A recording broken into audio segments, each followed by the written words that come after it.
So very good afternoon to all. I welcome you again on day 3, session 3 on FDP Automobile Engineering Past, Present and Future, sponsored by AICTE-ISTE, organized by Automobile Engineering Department. So we'll start a session 3, day 3. I request to Professor Nikunj Yagnik to introduce the speaker, invited speaker. Please, Professor Nikunj.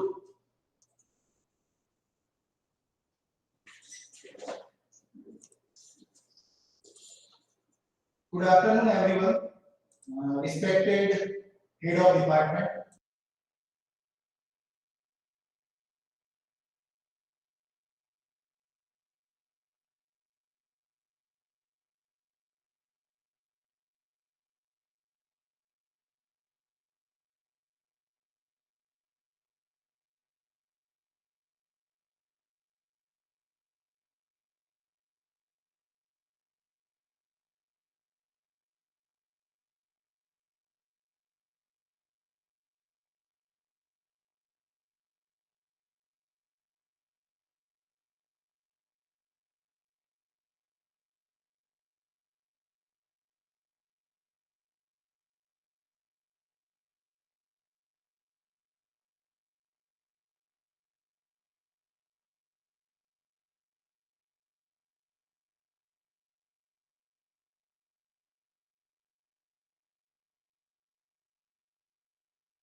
good afternoon, one and all present here. Respected head of department, Dr. S.M. Patel, sir, and respected Dr. Gaurav Dhuria, sir. It's my privilege and great honor to introduce today's our eminent speaker, Dr. Gaurav Dhuria. He is working as an associate professor in Department of Mechanical Engineering at Dev Institute of Engineering and Technology, Jalandhar. He is a seasoned professional with more than 20 years of experience in teaching as well as in admin section of institute.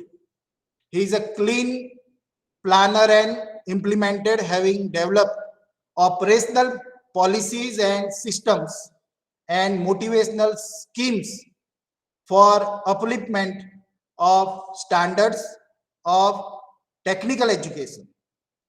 He is an avid learner with immense passion for teaching with interactive discussion and judicious use of technology. He delivered several talks on national education policy at different platforms and forums. He awarded with outstanding contribution to engineering education award by Imperial Society of Innovative Engineers in August 2021. He also awarded with IST Best Teacher Award for Punjab State in year 2018 with a cash prize and a citation at IST annual convention held at BTU Belgaum in March 2019. He honored by leading Hindi daily Dainik Bhaskar for outstanding contribution towards teaching. He is certified Z consultant, certified by Ministry of MSME and Quality Council of India. He is advisor as well as consultant to National Productivity Council India, Chandigarh region. He awarded with IST section Best Teacher Award in 2015 for Punjab, Chandigarh, Himachal Pradesh, and Jammu Kashmir section. Now, not wasting too much time, I would like to request Dr. Gaurav Dhuria to enlighten us with his wisdom and expertise on national education policy. I request Dr. Dhuria, sir, please take over the session. Thank you, Professor. Thank you for such a thorough and very generous introduction. You see, what happens is when somebody speaks so much about you, it actually starts making me worried, because what happens, it comes with a lot of responsibility, and then people start expecting too much. Okay, this guy is awarded, probably will get to know something new, and that is where the problem begins. When we get into a session, and if we start expecting, more often than not, we end up our expectations not getting met. So my first request to everybody will be, whenever you are sitting into any discourse, any session, any lecture, go there without any expectation, because then whatever will be given, that will add some value to you, that will add some knowledge to you. But if we go with some expectations, then sometimes you might end up being a bit disappointed. So I try my best that I live up to the expectations, even if you have them, and I'll try to live up to the responsibility that is given to me. But in case I am unable to, I apologize at the very onset. With these words, okay, before I start, let me convey my heartfelt gratitude to the organizers of the program, the management of the university, the institute, and the head of the department of this automobile engineering, coordinator of the program, Professor Yagnesh, who had been constantly in touch with me, for giving this wonderful opportunity to interact with you guys, all who are participating in this very apt program as far as the need of the hour is concerned. I mean, we all see that whenever people are talking of the happening areas in the field of engineering and technology in particular, people are talking of machine learning, data analytics, artificial intelligence, blockchain technologies. I mean, there are so many buzzwords. Very few talk of electric vehicles, very few talk of automobile engineering, and this is an equally important, equally happening area, along with other happening areas of mechanical engineering, such as additive manufacturing and advanced materials and those kind of things. But this is a very apt topic in the current scenario. Automobile engineering is witnessing a massive changeover. And I think in the 1 week's program that the participants are attending, obviously you will be listening to a lot about this field. My topic is slightly a bit different from the topic that you are actually studying in this 1 week. But since I'm also from mechanical engineering, so I can actually correlate a bit. But I have been given the duty to talk about this national education policy. So at the onset, I think many of you would have gone through the National Education Policy document, so many of you would be aware of that.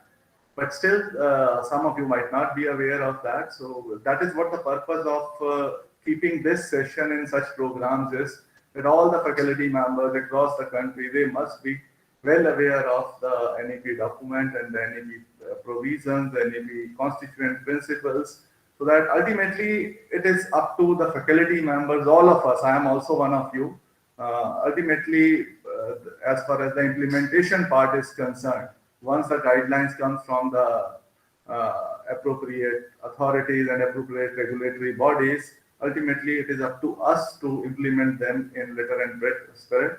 And therefore it is important that we must know what has been planned and how it is planned to be executed, so that we can implement it very well. With that, I'll begin my this presentation. Let me share the screen.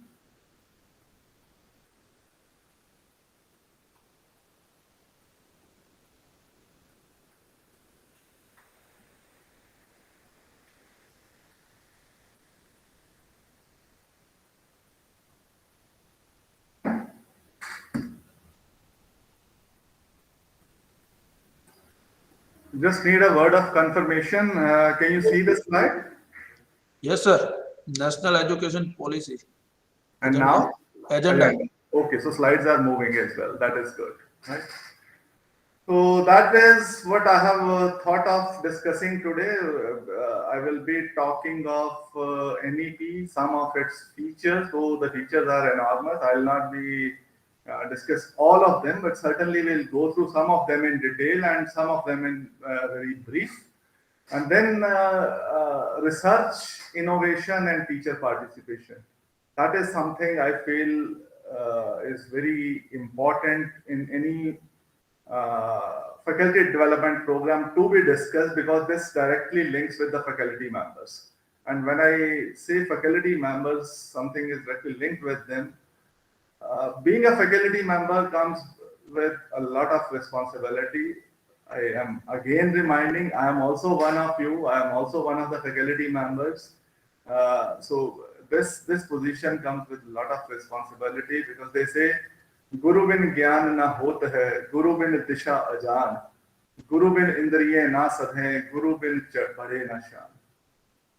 Guru bin gyan na hot hai, Guru bin disha ajan, Guru bin indriye na sadhe, Guru bin bade na shan. So Guru carries a lot of what you call meaning, lot of weightage in the life of people, and we all have that added responsibility on our shoulders to try to do the justice to this most pious and most noble of the professions. Anyway, so agenda for the talk will be, I'll be deliberating about NEP 2020, then research and innovation and its connectivity with NEP 2020.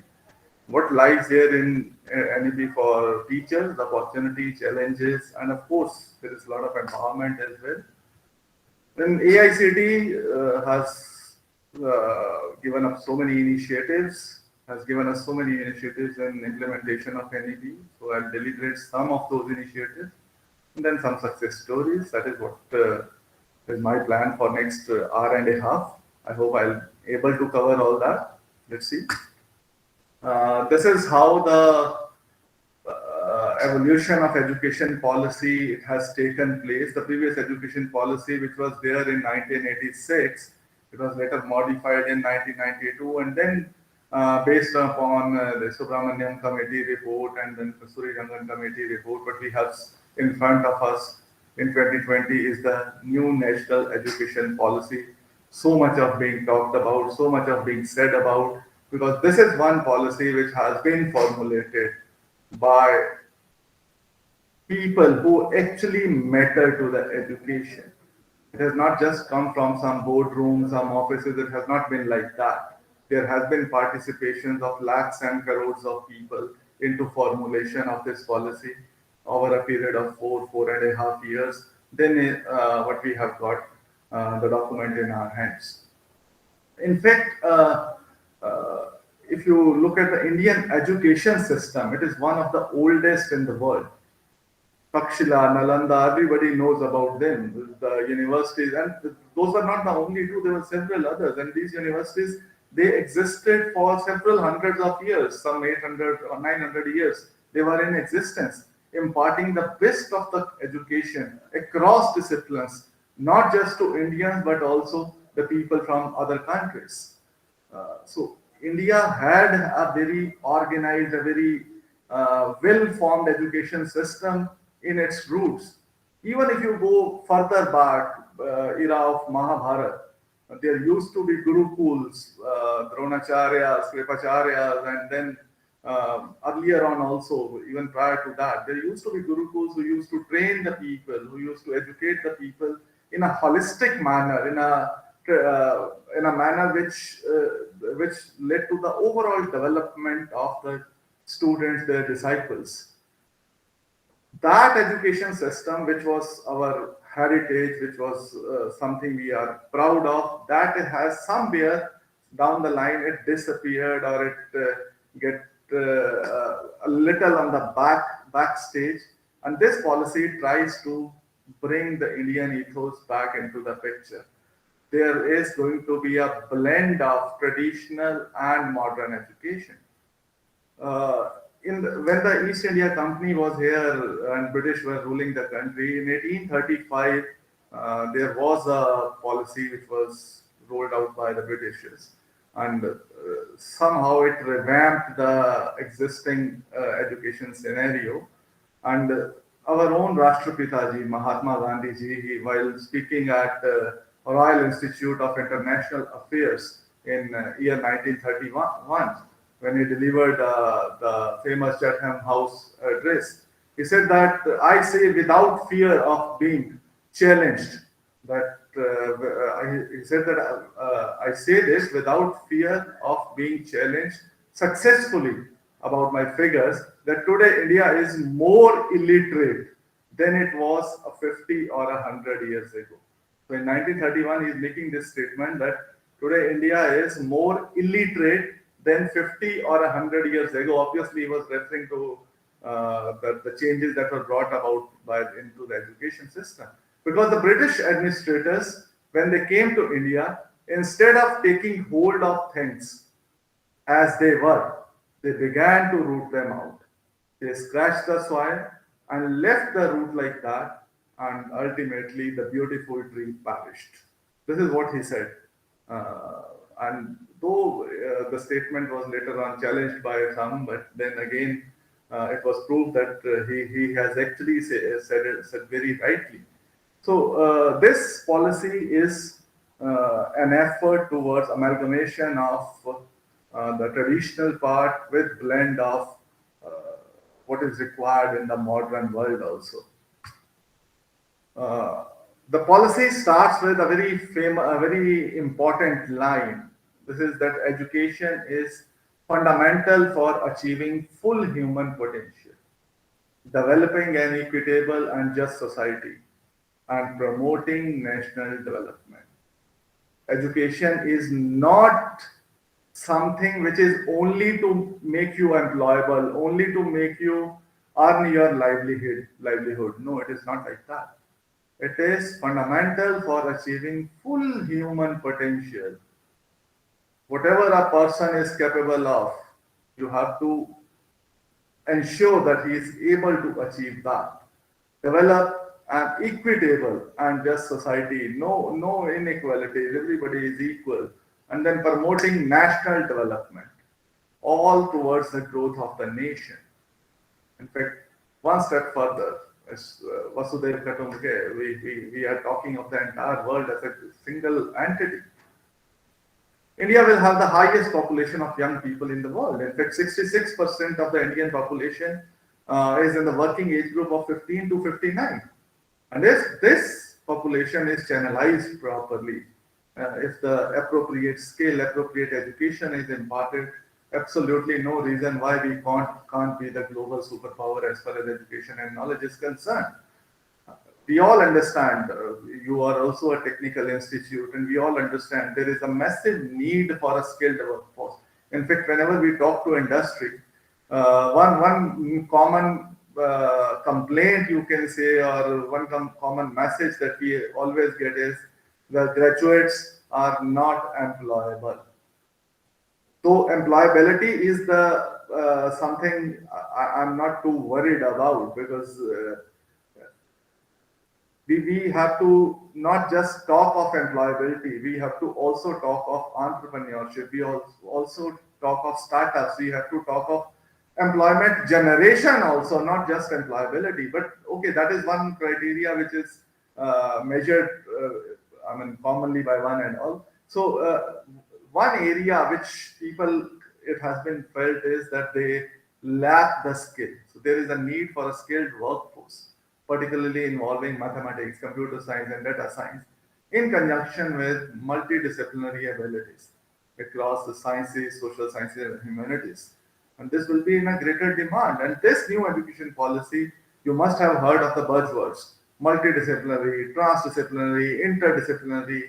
We are going to combine the things together in the years to come. Things have already started, and it will gain the pace very soon in the immediate future itself. And with the climate change, depleting natural resources, you must be deliberating a lot about use of this renewable energy in automobiles, right? So then the pollution effect with the conventional technologies, which is causing global warming and ultimately the climate change. Needs a lot of research in this domain. The ever-growing nature of pandemics. There was Zeta, and then this COVID, and now we are hearing this Omicron. This emergence of epidemics and pandemics also call for collaborative research. I'm sorry.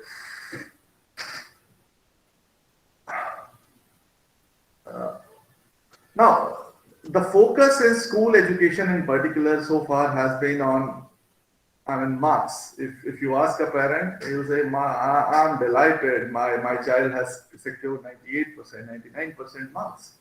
So okay, that is fine if he is scoring, but I guess it is very difficult to distinguish the children on the basis of marks. So it is critical that what to know that children are learning what, but it is even more important to see how they are actually learning it. So education, it needs to move towards less content, but more about critical examination. You are an accredited institute. I have seen the websites. I think 4 of your courses are MBA accredited, and you know very well that the need of outcome-based education, the need of higher levels of Bloom taxonomy in the examinations evaluation. How important it is to develop the critical ability to solve the problems of a child. This NEP focuses on that. Education has to be more experiential, holistic, integrated, inquiry-driven. The more inquisitive your students are, the better it is going to be. Many a times we tend to snub the questions in the class. This is something, since we all are faculty members, and at the very beginning I said that the onus lies on us for the effective implementation. So if a student is actually raising a query, it must be encouraged.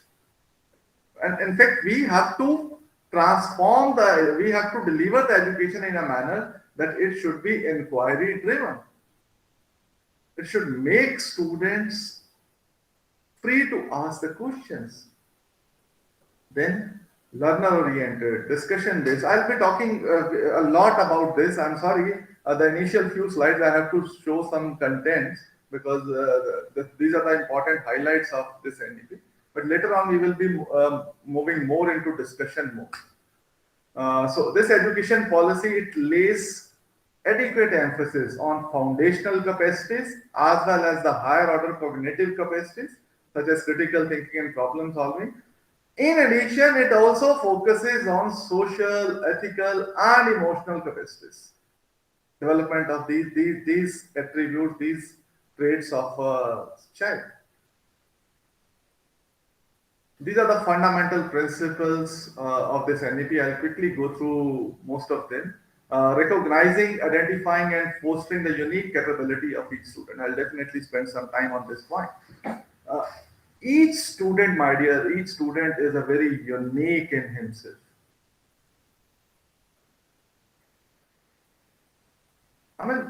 There is something there in everybody, and we have to take it out.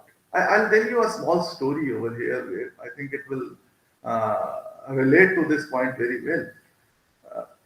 There was a guy, he was fond of having pets, and he goes to market and was looking for a parrot. And the store owner, he had several parrots ranging from few hundreds to few thousand bucks. And then there was a parrot which was 50 or 1,000. He said, why are you charging so much for this parrot? So shopkeeper said, this is a very wonderful parrot. It talks very well. You take it, you'll enjoy having it in your home. So the guy brings it home, but to his surprise, the entire day goes by, and the parrot doesn't utter a single word. Next day, he goes back to the shopkeeper and said, this parrot is not speaking at all. Tell me what to do. He said, maybe he's finding this cage a little smaller. You buy a bigger cage for it. and he'll having more fun enjoying inside the cage, and he'll speak. So the guy spends another few $1,000 on getting a bigger cage. Parrot flies freely, but still he is not speaking.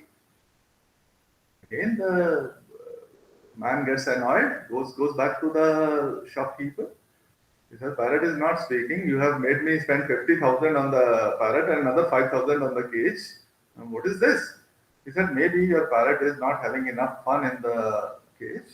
To try to give him some fun." So he installs a swing inside the cage, installs some ladder, some places where the parrot can sit, and day goes by, second day goes by, parrot doesn't speak, and ultimately it faints. Now this guy again goes to the shopkeeper yelling with full noise, "You have cheated me." The shopkeeper himself was very surprised. "यार, मैंने तो इसको बोलने वाला तोता दिया था, ये क्यों नहीं बोल रहा?" Then he said, "Okay, when this parrot fainted, did he say something?"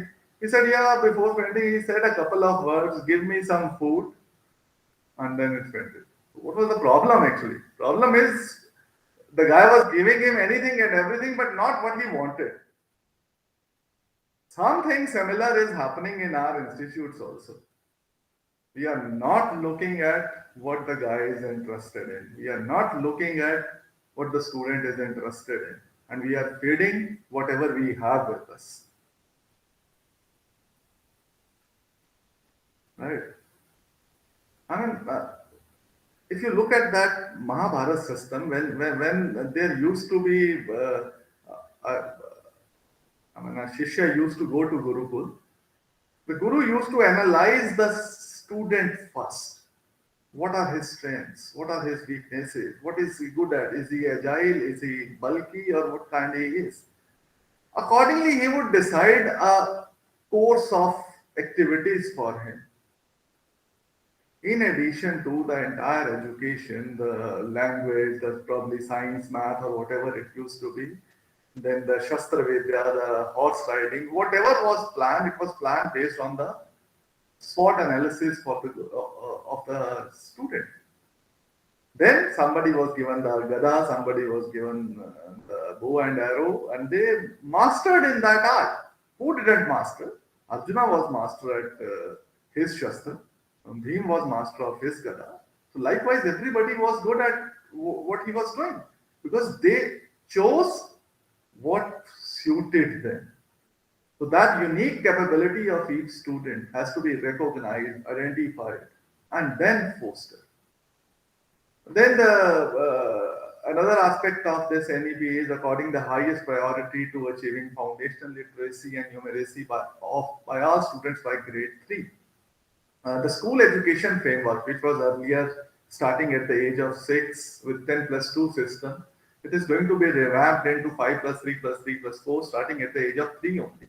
Because it is felt that the initial years, from the age of 3 to 5, there is a lot of brain development going on. And that needs to be tapped for the growth of the student, growth of the child. So that is a new aspect of this NEP. Then this system is going to be flexible. There are not going to be any hard separation between arts and science and between curricular and extracurricular activities. Along with that, multidisciplinary and holistic education will also come into picture. How many times we see this in our classrooms? Somebody is interested in some cultural activity, somebody is interested in some sports, but many of us, I am including myself into this us category. I mean, many of us, what they try to do, they'll try to say, okay, no, you have come here for engineering, focus only on engineering. If you want to do this, go to some arts college. This is what the general kind of message some of us will tend to give to the student, and this is the blunder we are committing. If a student is interested in doing something, some extracurricular, co-curricular activities, we should in fact encourage him. Because the time he will spend over there, he will fulfill his desire for that aspect, and the remaining time he will be able to focus on studies. Now what is happening, he is not interested in what he is being forced to, and we are also depriving him of what he is actually interested in. So this is leading to nowhere. This is not going to give any outcome. So this policy is focusing on multidisciplinary education, which will be a blend of core courses, open electives, interdisciplinary courses, as well as some core electives. So emphasis will be on conceptual understanding, creative and critical thinking, no more rote learning. Again, those of you who are from NB accredited institutes, you must be very well aware of. If you want to achieve those 14 graduate attributes, you have to test the higher order thinking skills of the students. You have to plan your evaluation system, which should assess the critical and creative ability level 5 and level 6 kind of a question, HOTS, higher order thinking skills. Then NEP also talks of ethics and human and constitutional values. Promoting multilingualism, education will be imparted in the regional languages also, so that nobody should be left off getting educated just because he is not able to understand some XYZ language. There is going to be a huge focus on life skills. I'll talk about this a little later in the presentation. Then the focus on regular formative assessment. I think you all can understand this. Extensive use of technology, respect for diversity and respect for local context, full equity and inclusion, research, light but tight regulatory framework, teacher and faculty as the heart of the learning process.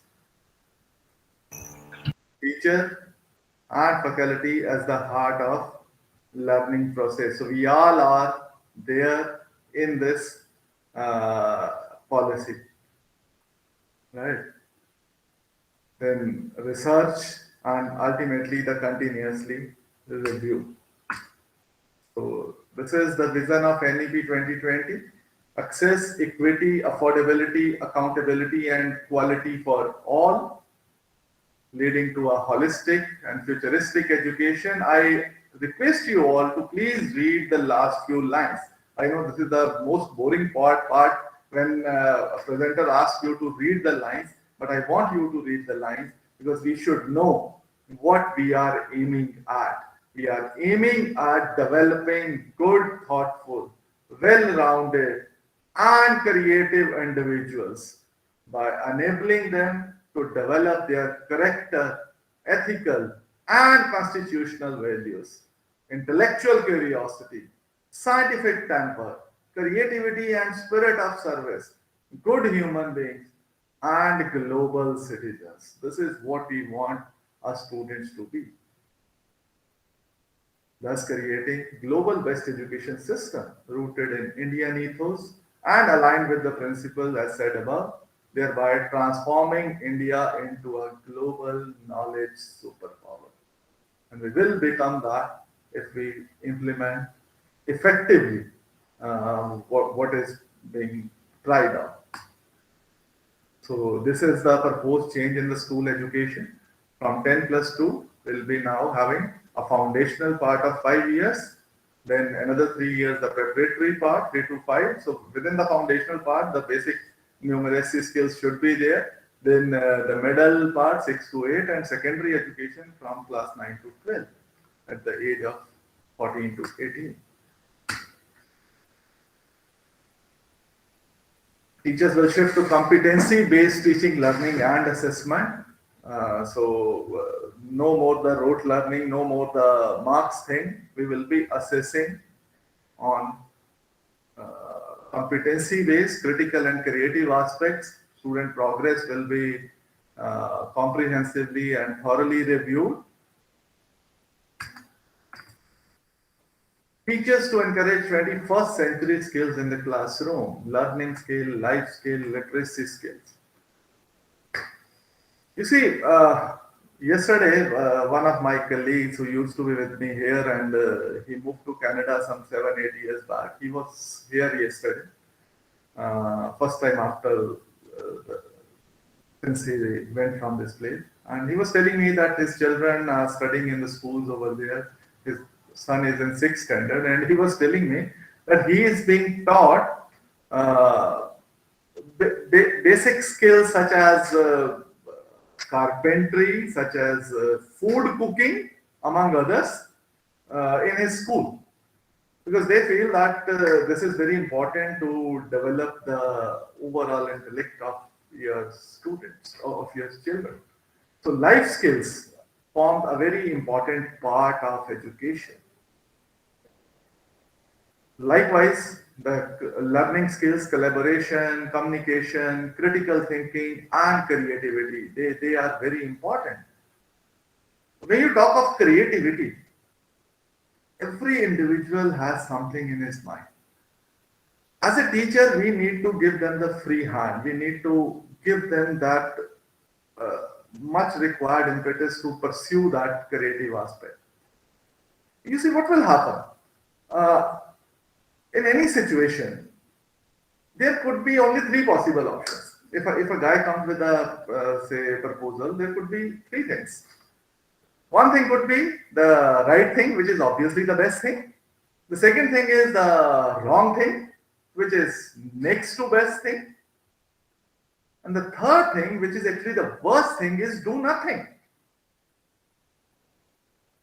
So whatever he does, either it will take to the goal, it will be the right thing, or it will be the next best, which is it is wrong thing. It's okay. It's okay to fail and rise and succeed. It's okay, absolutely okay. But if we are not giving the much required impetus, if we are not encouraging that, then it will be the third thing, the worst thing, which is to do nothing. In any situation, I mean, this philosophy is applicable in any situation. Right thing is the best thing. Do that if you can. Even if you are not doing it, because at the onset you might not be knowing. Obviously, you will not be knowing it is right or wrong. If you know, then nobody will do the wrong thing, right? So obviously, taking the step is important. Either it will be the right step, then it will be the best step. Or if it is wrong step, then it is next to the best. But if you are not doing anything, then it is the worst thing. Critical thinking. I think I'll not say much about this. Everybody understands this. Collaboration. It's very important to work in unison. Very important to work in a team. One more example, one more story I'll share over here. I come from, so presently I'm sitting in Jalandhar, my workplace is over here, but I come from a very small border town of Punjab. It's called as Fazilka. I don't know whether anybody has heard of it or not, but it's a very small town on Indo-Pak border. And our belt, Fazilka, Bohar, Ganganagar, this region is very famous for quinoa. Quinoa is, most of you would be knowing, but those who do not know, since participants are from across the country, quinoa is something similar to orange. Its texture, its appearance, its color is similar to orange. But it is grown at many places, but the Fazilka Abor and Ganganagar quinoa, it is very famous. And it goes across the country, not just country, it is even exported. So a big farmer over there, very renowned farmer. So we asked him, sir, how come your quinoa is such a wonderful, such a sweet quinoa? Generally, many farms, they will have a quinoa which is slightly sour in taste, but your quinoa is very, very sweet. Why it's like that? He said, okay, apart from using the basic agricultural facility things, what I do, which is probably different from others, is I give my best seeds to my neighbors. I give my best seeds to my neighbors. So he said, this is very, very, I mean, different. Why would anybody give his best seeds to the competitors, the neighbors? It's very simple. When the air flows, it carries pollen from one field to another. If my neighbor will grow inferior, then my own crop will also get inferiority. It is better that I should spread the good seed to my neighbors also. Collaboration. We have to collaborate with each other. And with one more thing that fits into this collaboration part is the peer-to-peer learning. How many times we see this in our classrooms? A teacher, I mean, you all are teachers, I'm also a teacher. When I say something to the student, not everybody will be understanding that. Some of the students will be able to grasp, and somebody will not be able to grasp at that similar pace. And those students later on, they consult among themselves, and those students which could not grasp at first attempt, they rather come out with something even better. This is the power of peer-to-peer learning. So if we encourage collaborative teamwork in your classrooms, definitely results can be amazing. So likewise, the life skills, the social responsibility part, the health and fitness part, the leadership part, and the flexibility part, this has to be inculcated.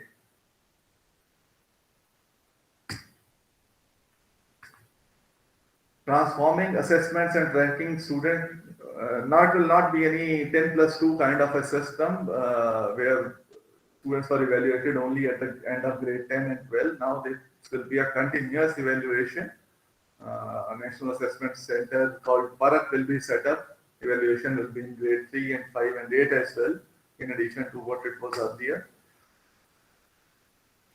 Student progress cards will be redesigned to assess the holistic development. I'm sorry, I need a small break, just 1 minute. Take some minutes.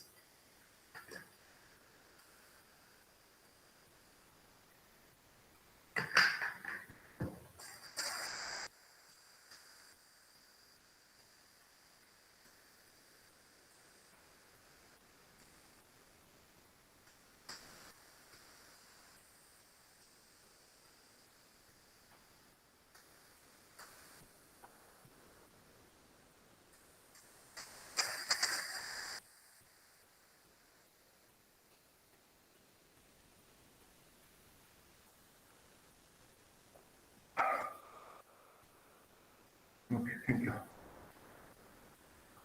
Yeah, so now, the progress cards hitherto, what it has been like maths 98 out of 100, science so much out of this, likewise. So evaluation was only on the base of some examinations.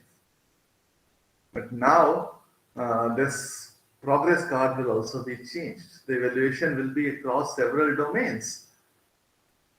How you are performing in projects, how you are performing in quizzes, role plays. I don't know how many of you utilize this, but this role play is something really a wonderful tool to assess to teach the students. I am teaching courses on manufacturing and this refrigeration and air conditioning, though the two very opposite kind of field, but that is how it is. And while teaching this refrigeration and air conditioning, if I have to teach this portion of say year-round air conditioning or even this aircraft cooling system, I prefer to use the role plays. How some student will become the fresh air, some will become the recirculated air, then there will be some devices in between, and it's very fun actually. It's very fun in the class. Once one lecture we spend on this, and we have a lot of fun. I still remember I got a call from one of my alumnus few days back, and he graduated some 7-8 years back, and he told me, sir, I don't remember much, but I still remember that I was made the hot air in your role play when we studied the refrigerant air conditioning. It's really fun actually. So what happens is students do not forget. This is one way of giving a very good understanding of the subject. We can think of some other group tasks, some quizzes, which can help in the learning. And they will become the part of the progress cards also. Peer-to-peer learning is another very good, peer-to-peer learning I have already said about. Peer assessment is also very important. You ask the students to have some component of evaluation among themselves only. That will give an added responsibility to them. We have implemented this in our institute with great success. Whenever there used to be some seminars or those kind of things, we used to ask students, okay, you will also have a 10% evaluation. No doubt, the students they tend to give 10 out of 10 to their peers, but at least in this process, they used to hear sit in the class, attend and see what others are doing. They are learning from each other, how one guy is presenting, what are his strengths. I should try to get those, where he is faulting. I should ensure that I do not fault at those points. So that is making a lot of impact in the assessment part. Integrating vocational education at all levels in the classroom, that is also a very important focus of this NEP. Vocational education is to be introduced from grade 6 onwards. Simple exercises such as into the domain of vocational craft, carpentry, electric work, metal work, and local communities will be identifying what kind of things are required and what can be done by the students, so that this should again add fun to the learning. So NEP is very much there for the teachers. NEP aims to support and nurture teachers through all phases of their tenure, right from preparation to recruitment to in the classroom and their professional development. As I said earlier, nobody can succeed in isolation. We have to move together in unison. So joint activities, resource sharing, community building, sharing your good parts with others, sharing your strengths with others. That is how we have to move forward. That is contained in this NEP. The ultimate goal is to create a joyful, safe, and comfortable environment for teachers with adequate and safe infrastructure, autonomy in choosing classroom pedagogies. Teachers are free to choose the way they want to teach. The formation of school complexes, teaching through home language and mother tongue, so as to make classroom more interactive, more inclusive. Okay, that was more about school education, though I integrated few parts of higher education also. But this part is exclusively for higher education. Higher education in India, we know it since we all are from this higher education domain only. We understand some of the major problems which have been there prior to the rollout of this NEP. Severely fragmented higher educational ecosystem, less emphasis on development of cognitive skills and learning outcomes. If you leave aside the NB accredited institutes or even NAP accredited institutes, I still am little skeptical that how many of the institutes they are actually focusing on learning, building the learning outcomes. Many are still on that same track that okay, teach, evaluate, and the paper degrees. That's it. Nobody is talking of outcomes. Yes, accredited institute they are doing it, but very few others. Rigid separation of disciplines with early specialization and streaming of students into narrow areas of study. That is another major problem. The socioeconomically disadvantaged groups, they are at loss to some extent. And then limited teacher and institutional autonomy. Right now, affiliation mode is the most common mode of higher education in India. There is some university and several colleges are affiliated to that. So there is very little autonomy with the institute and with the teacher. I am also from an affiliated institute, and we have to go by what the university tells us to do, especially with regard to course curricula and all those things. But then we have developed our own mechanism to introduce whatever good we feel we can introduce. Then inadequate mechanisms for merit-based career management and progression of faculty members. Certainly all of you would understand this. Then lesser emphasis on research at most universities and colleges. This is again a major problem. Lack of competitive peer-reviewed research funding. Suboptimal governance and leadership of HEIs. Ineffective regulatory system. People sometimes do not know whether AICTE is applicable on me or UGC is applicable on me, which rules have to be followed. Large affiliating universities resulting in low standards of undergraduate education. So all these are the problems which have been identified. Again, I have listed only some. There are few more in the policy document. So some of the proposed key changes to counter those problems. First is the large multidisciplinary universities and colleges with at least one in or near every district. The stand-alone institutes will be gone. In fact, the entire process of affiliated institutes will be gone. There will be three kind of systems.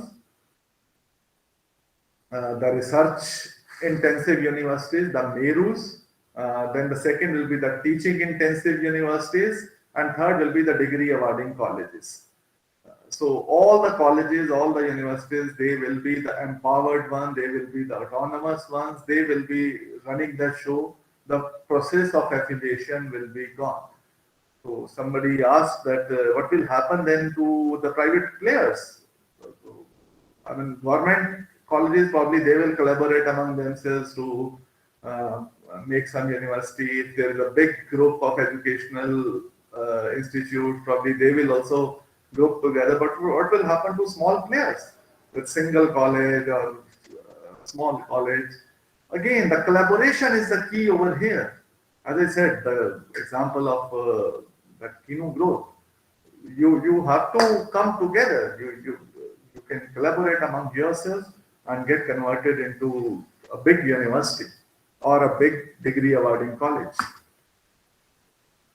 Big here means that there will be obviously student strength has to be 3,000 plus, then several disciplines. You cannot run just one discipline, one standalone standalone course. It will be across a multidisciplinary kind of a thing. Then medium of instruction has to be in local languages. A lot of work is already going on. In Gujarat also, I guess, textbooks would have been printed in local languages. We are seeing this in Punjab. We are seeing this Hindi language textbooks also. So local languages are being promoted. Then multidisciplinary undergraduate education, faculty and institutional autonomy. If you are part of an independent university or a degree awarding college, it comes with autonomy, and they say the graded autonomy. You have to acquire some points, then this kind of autonomy, some more points than this kind of autonomy. That is what is being planned. Then revamping curriculum, pedagogy assessment, and student support. Regular curriculum revision will be there. Teaching pedagogies, faculty members are free to devise their own pedagogies.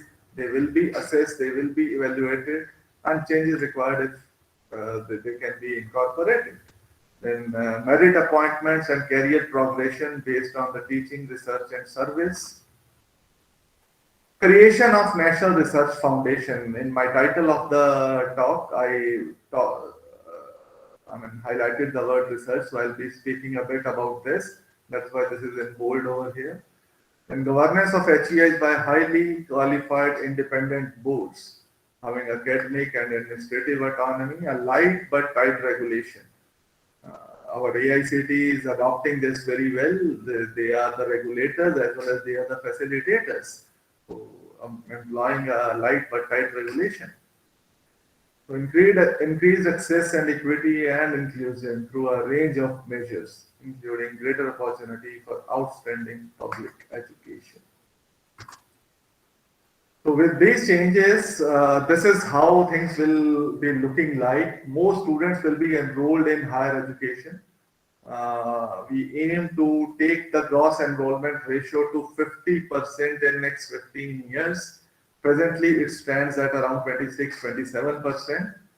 Those of you who are not familiar with GER is the number of students who opt for higher education out of those who are available. I mean, a student who are, say, out of 100, only 27 students, they are opting for higher education at present, and we need to take this number to 50%.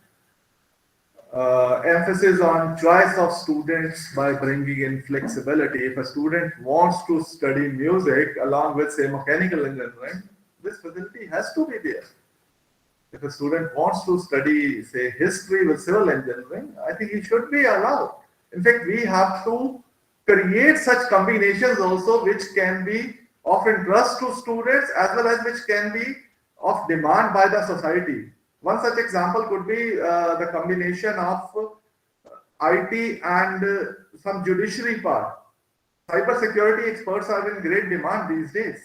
And if somehow we can create a course of this IT and judiciary part together, this will be a wonderful combination. So vocational education will be integrated with mainstream education. Multiple entry and exit will be allowed with appropriate certification. I'll say a few lines about this multiple entry and exit. I think many of you would be aware of, because few things are there in the public domain. Everybody knows it. So many of you would be aware of this, that there will be if there is a 4-year degree course, if a guy leaves out after 2 years, he gets a certificate, leaves out after 3 years, he gets a diploma, leaves out after 4 years, he gets a full degree, right? So that is okay. But thing is, I'll add something else to this. Now, if I guess some of you would be familiar with AICTE Idea Lab. Now, Idea Lab is one such concept which harnesses the innovation quotient of the students. You are going to create an innovative lab in your institute on the funding for which will be given by AICTE up to a maximum of 55 lakh, provided the same is to be matched by the institute or is to be sponsored by some industry. So if you have that kind of an idea lab, students can go over there, develop some prototype and then commercialize it. We hear so many stories about the dropouts doing wonder in the world. I say, why dropouts? Why not okay, dropouts, if they are doing good, it's okay. But why not the guys who are educated, why can't they do wonders? They can also do wonders. So I was hearing to Honorable Professor Anil Sahasrabudhe, he was telling this, that if a guy say after 2 years he want a sabbatical and say he want to explore his startup for a year or 2 years, let him do that.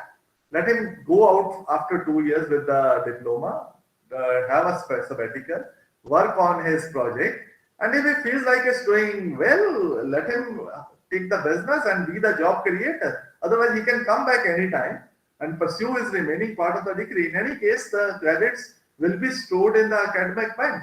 There is a provision of ABC, Academic Bank of Credits. So they will be stored over there. So even a few years down the line, if you want to come back and pursue, they are available for taking up.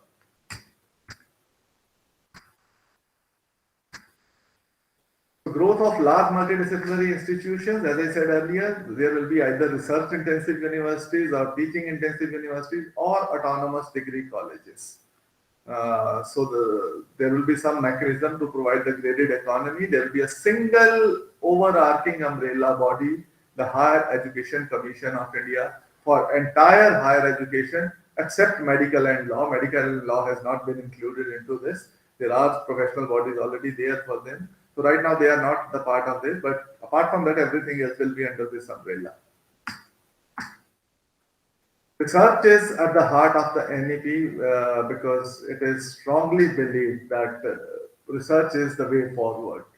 So NEP, it gives a provision for establishment of National Research Foundation as an apex body for competitively funding research in all disciplines. Then there will be focus on research and innovation by setting up of incubation centers, technology development centers, centers in frontier areas of research, and so on and so forth. Motivated, energized, and capable faculty. Provisions will be made for clearly defined, independent, and transparent recruitment, especially when it comes to the public sector. Then there is provision for teacher education. The 4-year integrated B.Ed degree course will be rolled out. So in fact, I was reading somewhere, some states have already come up with this proposal.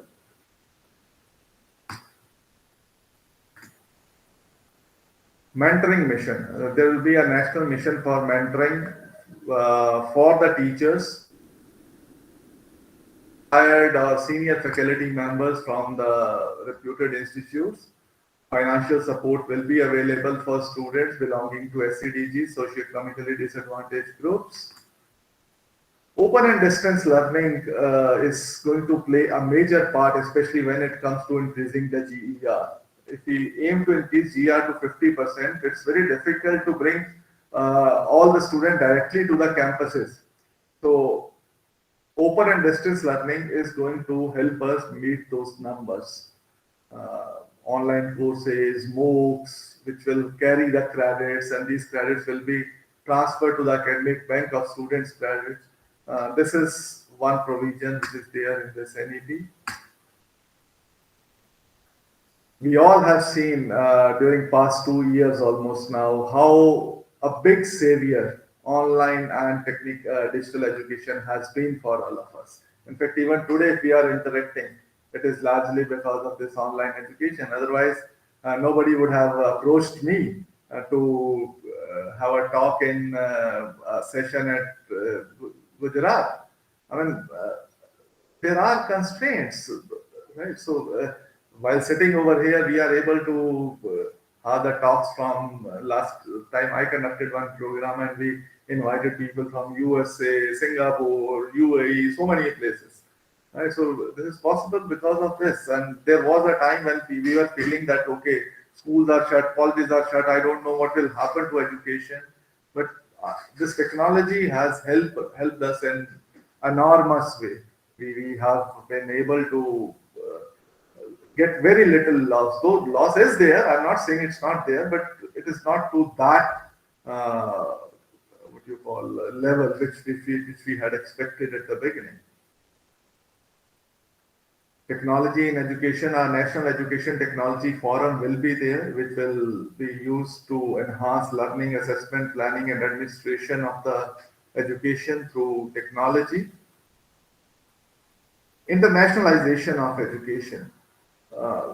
It is strongly felt and believed that there should be inflow of international students to our country also, as many students are going outside to other places. If you look at Punjab, I think this is the biggest feeding group for countries like Canada and Australia. A lot of students from here go over there.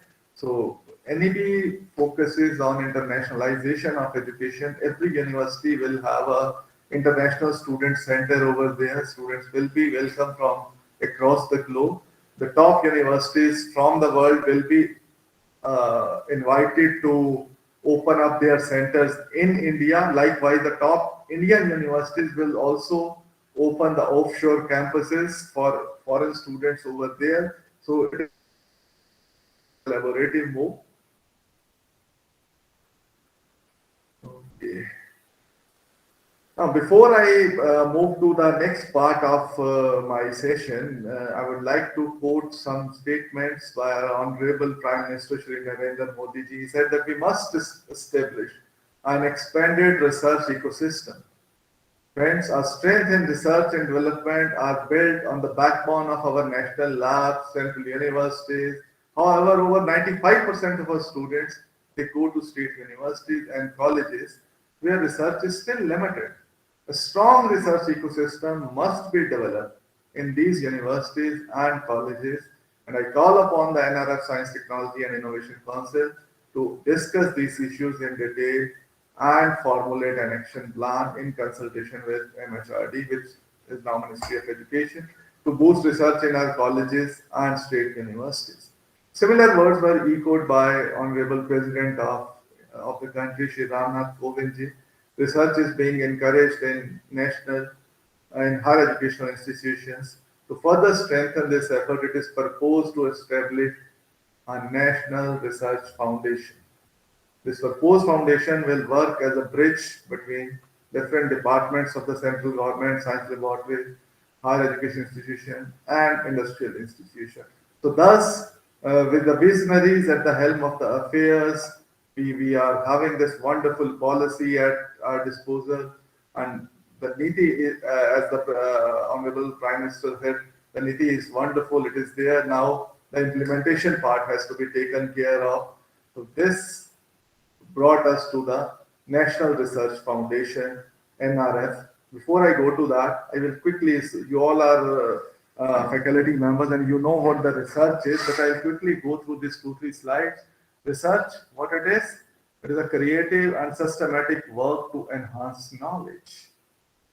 It involves extensive survey of the current state of affairs, then documentation, discovery, interpretation, and development, and finally transformation of money into knowledge. That is what research is.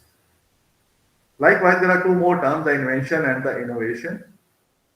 This is a silicon chip, invention, automobile. It was an invention, and these were the greenfield opportunities. They create their own market. There was no competitor. Likewise, all the inventions, they are greenfield opportunities. They have their own market. However, if you are there in the market and struggling to find the feet, you need to be innovative. This was innovation.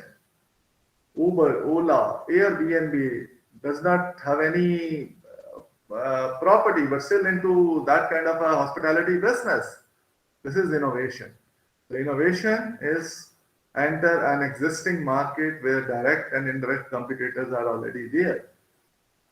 And if you can commercialize your invention, it becomes an innovation. We need to make innovation. We need to create innovation in our institutes. Right? Why research and innovation?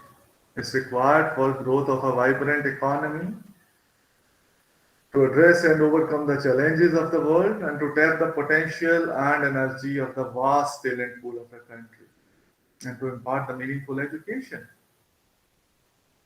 Continuous creation and acquisition of new knowledge is probably the most important aspect for intellectual, social, and economic progress. The current state of affairs, though it is a bit gloomy, but the best part is it is improving. It is certainly improving. The GDP, percentage of GDP in research and innovation is, though it is very less at the moment, but for the coming years, very handsome budgets have been allocated, and we will surely match the competitors very soon in the years to come on this front. But right now we are a bit at the back end. Only 15 researchers per lakh of population in India, as per 2016 surveys, whereas compared to this, China, USA, and Israel, the numbers are enormous. If you look at the share of scientific publications, India is producing almost 4.8% of the scientific publications, while the total publications in top journals, we are at around 15.8%. So numbers are not that bad actually. It's very improving ones. Top 10 countries using PCT system. This is World Intellectual Property Right Organization. Their numbers. The top 10 we do not figure out over here, but when it comes to patent application for top 10 offices, India is there, and the best part is this number is increasing. If you look at this 2019 versus 2018, we have got a jump of almost 7%. So this is very, very encouraging that yes, we are rising, and surely the 2020 numbers would be much better also. We are number one in the Central and South Asian region when it comes to the innovation economies region-wise. Central and South Asia, we are number one. And when it comes to the income group wise, in the lower middle income group, India stands at number 3. So again, something to be very good, something encouraging. The global innovation landscape is shifting. China, Vietnam, India, and Philippines are consistently on the rise. India has now broke into top 50. We are at 48th in the Global Innovation Index 2020. We were way behind earlier, but now we have gone into the top 50. When it comes to quality of innovation, we are still at a very encouraging 27th position. in the middle income economies. So this is the current state of affairs. Our ranking in knowledge and technology output is 27. In market sophistication, we are at 31. These are handsome numbers actually. And the better part, as I always say, is that we are improving. Where is the problem? What are the issues? What are the things which are hindering the research part? It is the lack of integrated planning and coordination, lack of research culture, and lack of emphasis on creativity and critical thinking in educational institutes. So, to counter this, government proposes to form a national research foundation, which is there in the NAP. The relevance and preamble for this national research foundation comes from the fact that knowledge creation and research is the need of the hour. A robust ecosystem of research is absolutely vital for the country in the prevailing times. And we need to have research in the societal challenges also, be it the clean drinking water and sanitation, be it quality education and healthcare, be it transportation, be it air quality. I mean, this is very sorry scenario that because of pollution, we have to stop ourselves moving out. We have to stop our children from going out just because of the air pollution. So something needs to be done. Clean drinking water is the most basic of the things. If it is still not reaching to every nook and corner, something needs to be done. So societal challenges that need to be addressed, research needs to be there into this also. So not just technical part, not just the technology part, research is of immense importance in arts and humanities also, along with obviously the sciences and social sciences part, for an enlightened nation. Best teaching and learning at higher education occurs only when there is a strong culture of research, and therefore there needs to be a definitive shift in school education to be a more play and discovery based style of learning. There has to be emphasis on scientific method and critical thinking, career counseling. Whenever I read this word, I cannot stop myself by talking on few lines. One major problem with our education system is that a student selects a course without even knowing whether he is made for it or not. Right? So earlier I gave you an example of Gurukul, that how SWOT analysis was carried out. Ideally, what should have been done? There should be a practice of smart goal setting at every sphere, at every point in the professional career and the student's life also. When something becomes our habit, we don't have to do much to do that. It automatically happens. It is only that when we are forced to do something, we find it difficult to do. So we have to habitualize this smart goal setting. While selecting any curriculum, while selecting any what you call career option or course for a student, he should first, as I said, undergo a SWOT analysis and then set a SMART goal, S for specific, M for measurable, A for attainable, R for realistic, and T for time bound. There could be long-term goals, there could be short-term goals, right? But these goals are to be set on regular basis, starting from only, say, a goal for end of the day. Well, you all are participating faculty members over here. You can start by practicing, okay, what is the goal for end of the day? Then what is the goal for end of this course, FDP? Then goal for 1 month. When we start doing this on regular basis, it becomes a part of our habit, and then we need not consciously plan for it. It will automatically be there. So if a student is properly counseled, carried out a proper SWOT analysis, he will be able to select the course which he is interested in, which his talent supports. So this has to be an integrated part of education at all levels. It's not just in school, it's in higher education also. Not all the students who get admission into engineering, they'll choose engineering as career. They might divert later on. But that diversion is there already in the mind. Somehow it was hidden underneath and it could never come out. That has to be unearthed.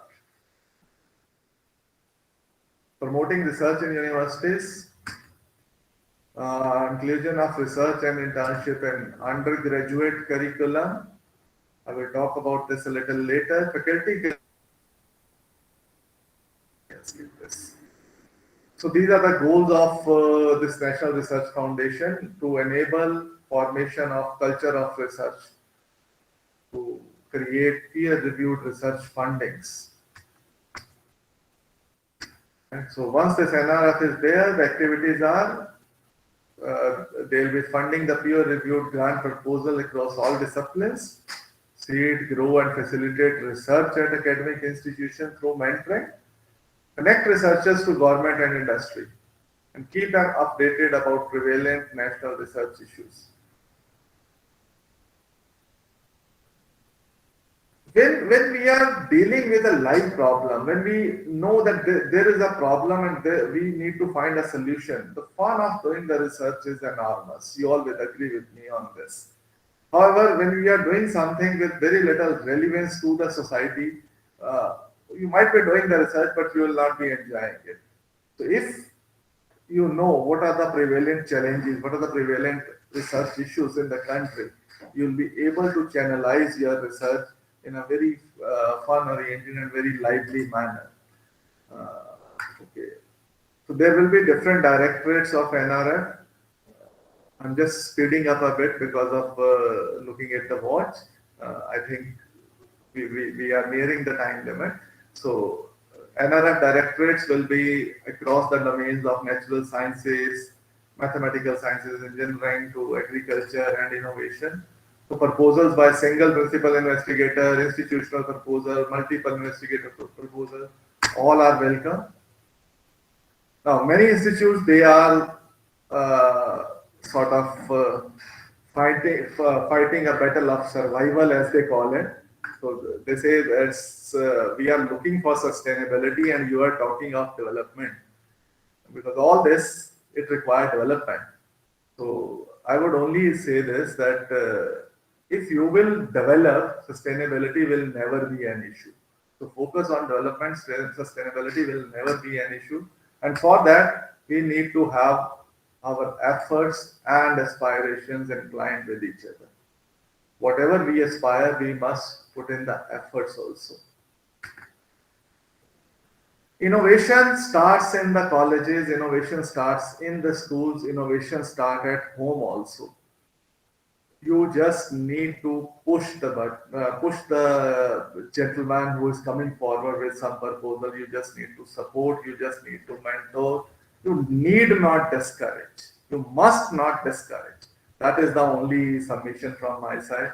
This guy you see on your screens on the extreme left, he is Amar, only 15 years of age, and he already has a turnover of 15 lakh per annum through his rechargeable LED lights business. He incubated this business and now he is earning very handsome amounts. The guy in the middle is a mechanical engineer by qualification, aged into his probably late 20s or early 30s. I don't know the exact, but not more than 30, I guess. And he has made this machine and commercialized this and selling it across the country. This machine converts animal waste, cow dung or dung from other animals. He converts this into fuel, into wood, which can be consumed for several purposes. And on the extreme right is a guy from your state, Gujarat. He has probably converted some agriculture waste to make eco-friendly fiber jeans. He said I was inspired from the fact that manufacturing of jeans consumes a lot of water. So why not have something which can save water, which can be eco-friendly? And thus he came out with this wonderful idea of creation of genes from agriculture waste. And now he's giving job to 400 people. Idea is not to be always a job seeker. We have to create job creators also. If everybody will become the job seeker, who will be the job provider? This is another startup. This is an aquaponic farming business by Landcraft Agro. The two engineering graduates, they are Lalit Jawahar and Mayank Gupta. They have gone into this. I mean, what I am showing is something very, very ordinary, very, very simple. You on daily basis, you will see so many wonderful, innovative startups which are happening. When I say ordinary means, I am showing you only 0.1 or 0.001% of what is happening in the country. So many things are happening. The idea is just to sensitize. The idea is just to, create that motivation that we in our institutes, we in our labs, we in our departments, we need to create startups. We need to make use of the immense talent that students possess. Another one, Bandana Jain, she used to buy a lot of stuff from this online portals. So Amazon, Flipkart, when the things used to come, they used to come in the cardboard boxes. And she was worried that so many cardboard boxes, what should we be doing with this?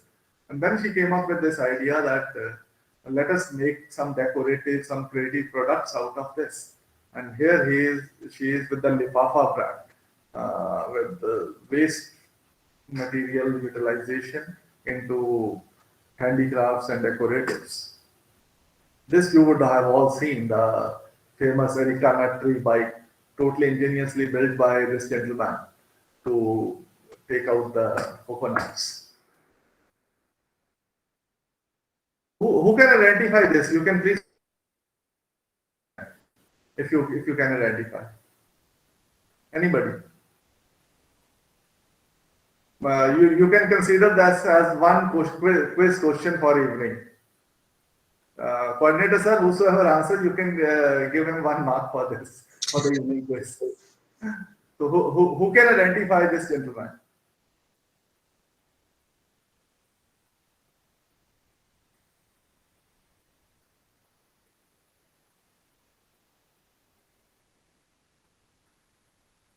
Okay, let me tell. Okay, now, does anybody know who is he? Bernard Arnault. Anybody knows who is he?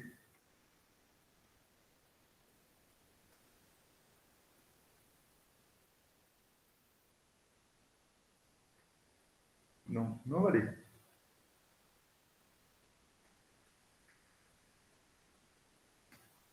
No, it's not written. So he is chief of LVMH. Chief CEO of LVMH. LVMH is the group which is the owner of this brand, Louis Vuitton, the luxury brand Louis Vuitton. He is the owner of that brand, and among the top rich people of the world. I think there was a time he was among the top 2 also. I think now he is among the top 5 richest men of the world. His story is actually also very interesting. He is an engineering graduate by qualification, and he had a family business. Once he went to this, I think, New York, and was traveling in taxi, and he asked the driver about the president of France. He took the name of the president of France, and he said, "Do you know him?" The guy said, "No, I don't know, but I know the Christian Dior, and I know the Louis Vuitton." And immediately it stuck to his mind that people connect to these luxury brands very well. And he came back, and Busak was the company who was, it was a textile company that used to hold this brand of Christian Dior, which was running into massive losses at that point. And it was almost a bankrupt company. And he purchased this company and later on never looked back. Today, he holds the Louis Vuitton brand. Likewise, there are so many other success stories. Ola Cabs, I think you all would have heard of Bhavish Agarwal and Ankit Bhati. They say that the clear vision and sustainable business model was what led them to the success in the Ola Cabs. Now I am towards the closing stages of the talk, and before I conclude, I would just a minute. Yeah, I'm sorry. I actually wanted to look at the watch, so it's already 4. I'll take another 5 to 10 minutes only. We started at, I think, 5-10 minutes late, so it's okay if I take 10 minutes more. So AICTE initiatives and implementation of NEP 2020. Number one, the multidisciplinary and holistic education. So AICTE is allowing the merger of technical as well as non-technical courses and institutes. There was even they have lifted that limit of 2 kilometer now. Now within the city limits you can merge them. In addition to that, I mean, if you are doing the what do you call induction program for your student in 3 weeks of induction program, you would see that there is some component of yoga, some component of human values, Ayurveda, music, so many things, thus making it the holistic education right from entry into the technical institute. Right? So revision of curriculum with multidisciplinary approach, the concept of minor and major degree is already there now. Student doing a major in mechanical can do a minor in electronics or artificial intelligence or something similar. We have seen a huge examination reforms coming up now with focus being on the higher levels of Bloom taxonomy. AICTE is coming up with the student learning assessment. Parak is their project for the survey. I think some 20,000 odd students and 2,000 odd faculty members have already registered and participating on this portal to analyze the efficacy of the quality education being imparted. Then there is the AICTE internship portal.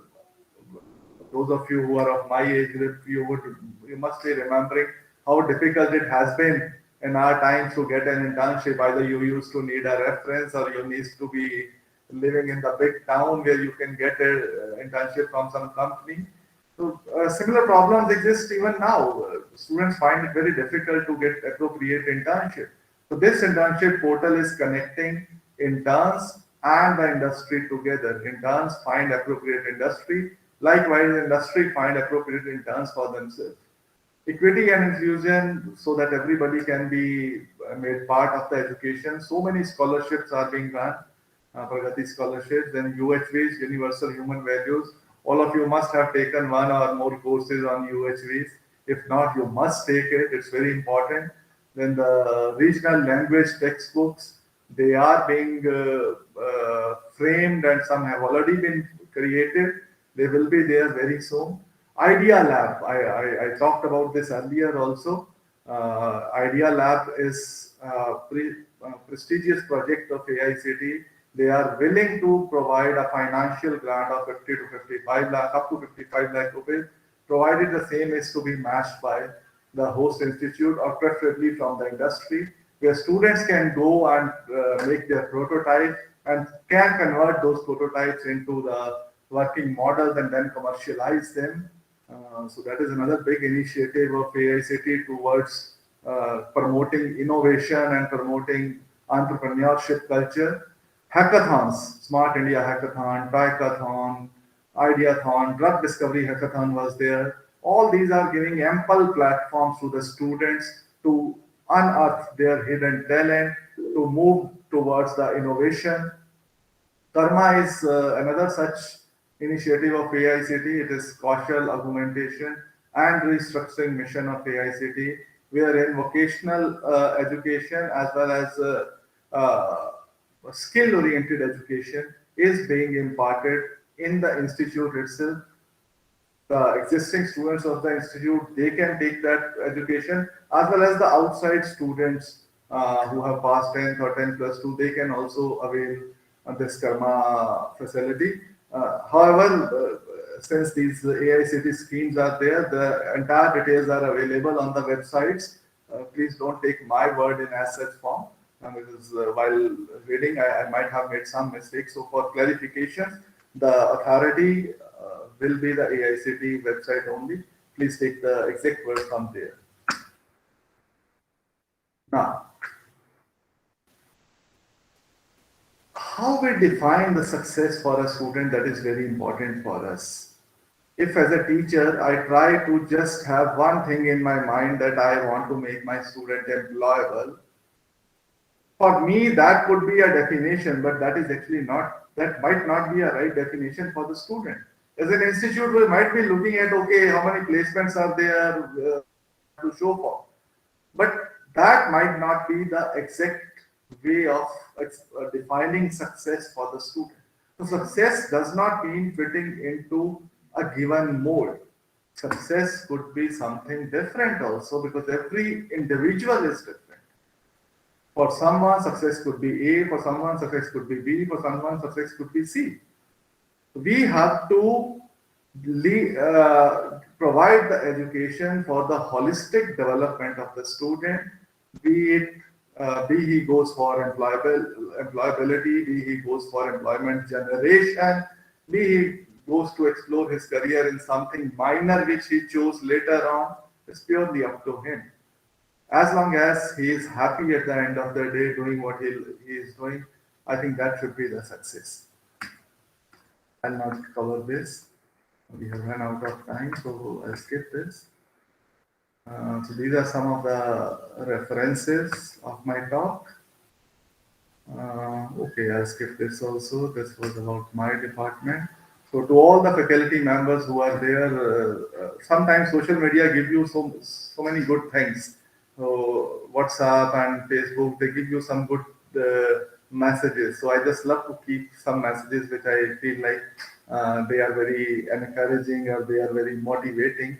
So to all my fellow colleagues, please don't just teach your children to read, teach them to question what they read.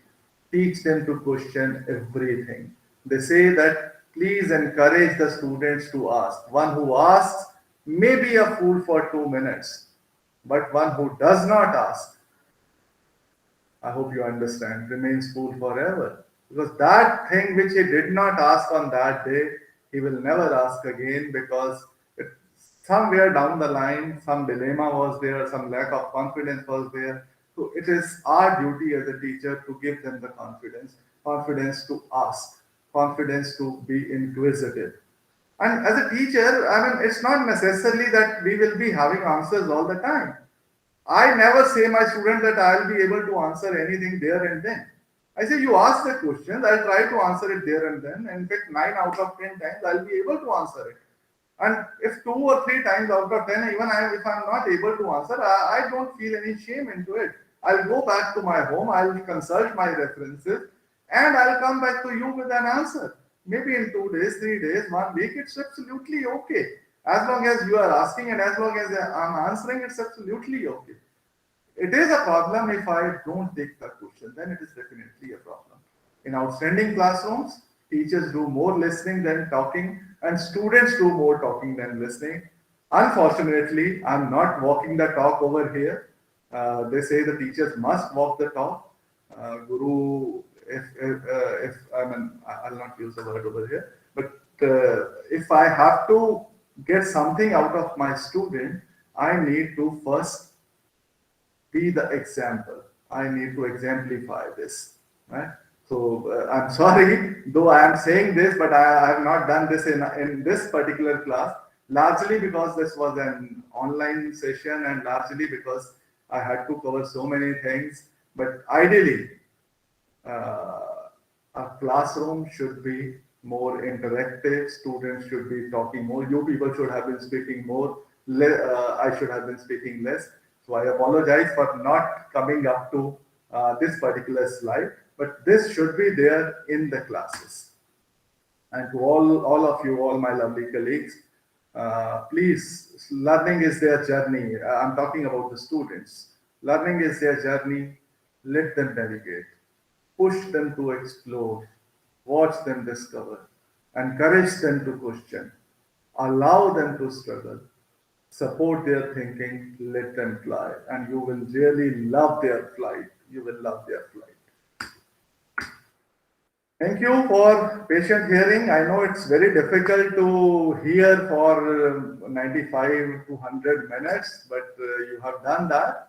I must have been very boring at times, and you still stayed. This is something really very appreciable. If, as I said at the beginning, if I did not come up to your expectations, haath jod ke maafi, right? So thing is, the only purpose was to sensitize and motivate. Before I conclude, I will. Okay, anybody looks like somebody has a question. Does anybody want to ask anything?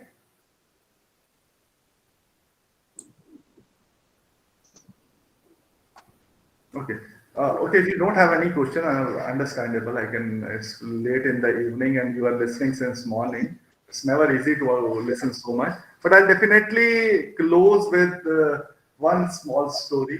I had a session in the morning, and I told this story over there also. So please be a bit more patient. इतना patience दिखाया तो 5 minutes और. There was a time, I mean, obviously this is a hypothetical story, it's not a real story, but yes, that is what story means. Story is hypothetical, right? So there was a kingdom, the ritual of that kingdom was that after 1 year, the king completes his tenure in 1 year, and after 1 year, he was sent to a island, I mean, absolutely barren island with full of jungles. And he has to spend his remaining life over there, and ultimately he used to perish. Nobody wanted to be the king, but then somebody has to be, so people used to forcefully make someone a king, and that is how it used to go by. So one day, the community members, they were coming back after throwing the previous king into the island, and while coming back, they saw that a ship was sinking, and somebody on the ship was yelling for help. That please save me, please save me. So these guys thought that, okay, he could be our next king, so let us save him. And they go and say that, okay, I'll save you, but there's a condition, you will have to be our king. वो कहता यार 1 साल बाद मरने से अच्छा अभी मरने से अच्छा 1 साल बाद मरेंगे, कोई बात नहीं, तो बचाओ, अभी तो बचाओ, कोई बात नहीं, 1 साल बाद जो होगा वो देखा जाएगा, तो अभी तो लेके जाओ, 1 साल तो बढ़िया जिंदगी काटेंगे. So these guys, they save him and bring them back to their place and make him the king. So what this fellow does in next 1 year, I mean, he sends his forces to the island, the barren island, and orders them that, okay, cut all the forest and make a beautiful garden and a palace over there, and make some good I mean, food shops also. So by the time that 1 year duration goes by, that island is now a wonderful garden and a place worth living. And he goes over there, he used his authority to plan his future. Right? This is something we all need to do. Rainy days will be there. Problems will be there. No matter what you do, problems will be there. We need to prepare ourselves for the rainy day. We need to upskill, we need to reskill, we need to relearn, unlearn. That is the kind of thing we need to do. So the message to all the participants over here is, you have taken a wonderful step by participating into these FDPs. They are one way of upskilling yourselves, and definitely they will help you out, because we see there are problems with some of the conventional branches at the moment. But then somehow we have to wither this storm, and this will pass by. Those who will upskill, those who will reskill themselves, they will come out triumphant out of it. So that is all from my side. The one beautiful saying is there. They say, "Tagru paras ko antaro janat hai sab sant, veh loha kanchan kare ye kari le mahan." I'll repeat once again. Tagru paras ko antaro janat hai sab sant, veh loha kanchan kare ये करी ले महंत. पारस और गुरु दोनों का अंतर बड़ा स्पष्ट है. पारस लोहे को छूता है तो सोना बना देता है. गुरु शिष्य के ऊपर बढ़िया सा हाथ रखता है तो उसको बढ़िया बना देता है. ये हमारे ऊपर है कि हमें वो बनना है या नहीं बनना है. तो गुरु, you all are gurus, carry a lot of meaning for the students, and I'm also a part of this faculty community. So all that responsibility which I'm asking you to take up, I'm also responsible for that. I'm not different. So we have to just give in our efforts. We have to give our 100%. Rest, leave it up to the Almighty. Thank you. Thank you very much for hearing. Thank you so much, sir. Before concluding the session, sir, a way you delivered the talk and give some highlights and information about the NEP 2020, such a nice presentation. And before the session, I would like to request Dr. Sanjay Patel to give a vote of thanks and conclude the session to Dr. Gaurav. Yeah, thank you very much, Professor Yagnesh. Before I express my thanks, I would like to add a few things in 1 or 2 minutes. So, first thing is, we were lucky to hear you. As for participants, let me tell you that for this AICTE-ISTE FDP, 1 session of NEP and 1 session of stress management is compulsory. This is the reason why AICTE has implemented this kind of sessions. So we could hear you because of this. Otherwise, we could not have added such kind of sessions. Second thing, sir, you mentioned that you are hearing a boring lecture for 1.5 hours. It was not boring at all, sir. It was very informative. And in line with few words, in line with your last slide, I would like to add few things. One is you have mentioned about AICTE initiatives, right, in your last slide. So at ADIT, we have at CVM University, we have already started minor degree courses. We have Idea Lab from AICTE, and in Gujarat, only 2 institutes have received Idea Lab from AICTE, and ADIT is one of them. So hackathon, we are the winner. Our institute is winner of hackathon last to last year.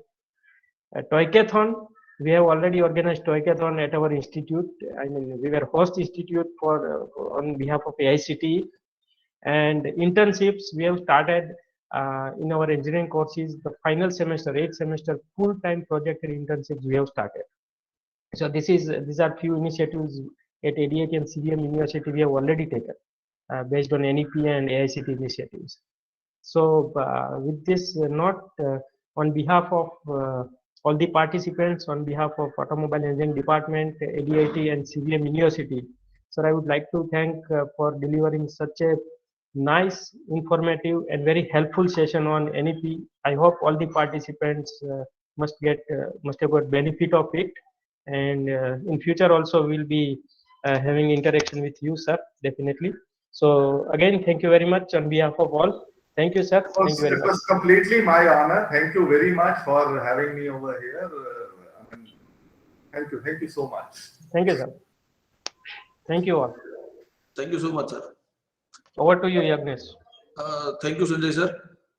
Now for the participants, today's quiz link is open now, and we will meet tomorrow at 10 a.m. I will just add one thing. Sorry to interrupt you. For all the participants, tomorrow morning we have session from Dr. S.S. Thipse from ARAI. Very informative session. So please join in time tomorrow morning. It would be really interesting for us. Thank you.